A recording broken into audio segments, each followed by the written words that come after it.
هاوڵاتیانی گوندی سەرمۆر داواکارن لە حکوومەتی هەرێمی کوردستان و لایەنە پەیوەندیدارەکان کە ڕێگای گوندەکەیان بۆ نۆژەم بکەنەوە کە تەنها 3 کیلۆمەتر و نیوە لە تەنگی قەمچوغەی کۆنەوە تا ناو گوندی سەرمۆر کە وەک خۆیان ئاماژەی بۆ دەکەن لە سەر ئەرچی خۆیان و خێرخوازان بەشێکیان نۆژەن کردوتەوە.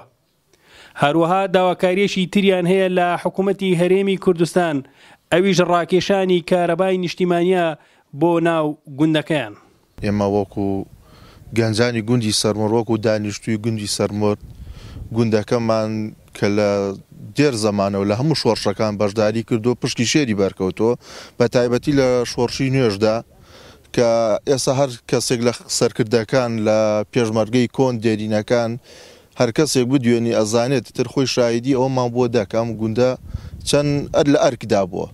ئێستاش گوندەکەمان کە بە نزیکەی 100 بۆ 110 ماڵێکی تایە هەمووی خاونی تیا کردووە، بەڵام بە حکمیەوەی کە جادەبانەکەمان زۆر خراپە و کارەبای تیان نییە و خزمەت گوزاریەکانی کەمە و تر حکومەت ئاوڕی وەکو پێویستی لێ نەداینەوە. داوا لە هاو سەرۆکاری یەکێتی نیشتیمانی دەکەم لە ڕێگای ئەم کەناڵەوە هیوادارم ئەم وتانم پێیان بگات کە من مەبەسم ئەو دوانەیە ئاوڕێکی جدی لە گوندەکەمان بنەوە لە ڕێگای لایەنە پەیوەندیدارەکانەوە. ئەتر ئەم کێشەی ئێمە ئەوەنە زۆر نییە کە بەوان چارەسەر نەکرێت. کاربا و ڕێگاکەمان زۆر وێرانە. ئێستا ئەم ساڵ لەسەر ئەرکی خۆمان نوێژەنمان کردو، داوا لەوان دەکەین دەستی هاوکاریمان بگەێنێ. داواکارم لە حکوومەتی هەرێم زۆر ماندوو مردوو بین بە پێشمەرگە بە شۆڕشەوە کە ئاوڕێکمان لێ بداتەوە زادەوانمان خراپە، کارەبامان نییە، 100 ماری لێ بێ کارەباین بێ زادە و ڕێگاین، ماندوو مردوو بین بە شۆڕشەوە و هیچمان بۆ نەکراوە. داواکارم لە حکوومەتی هەرێمی کوردستان ئاوڕێکمان لێ بداتەوە ئەم ڕێگابانەمان بۆ چاکە و کارەباشمان بۆ بێنی. گوندەکەی ئێمە زیاد لە 110 ماڵ ئێستا لێرەن، خۆی گشتی گوندەکەمان 350 ماڵە هەمووی، بەڵام بەهۆی ئەوەیەوە کە کارەبایمان نییە و جادەمان باش نەبووە، بەڵام ئێستا جادەکە بە هەوڵ هیمەتی خەرخوازان تاتە ڕادەیەک بۆ خۆمان چاکمان کردووە، بەڵام پێویستیەکی زۆرمان بە کارەبایەکە حکوومەت ئاڕۆژدیمان لێ بداتەوە لەبەرەوەی ئەم شوێنەی ئێمە هەر ئیسفادەکەی بۆ ئێمە نییە، بۆ خزمانی تەلانە، بۆ خزمی جاسەنەیە و هەروە بۆ گەشتیارەکانیشە.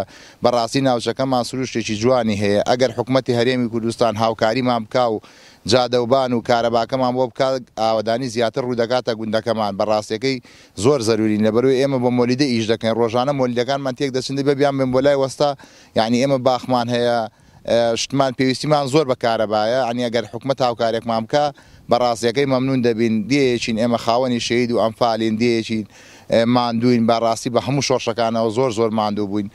من وەکو کوڕی شەهید یەکەم شانازی بە مێژووی باوکمەوە دەکەم، دووهەم شانازی بە مێژووی گوندەکەمەوە دەکەم و داواکاریم لە حکوومەت ئەوەیە کە ڕێگای گوندی قەمچوغا بۆ سەرمۆرد ڕێگایەکی سەختە.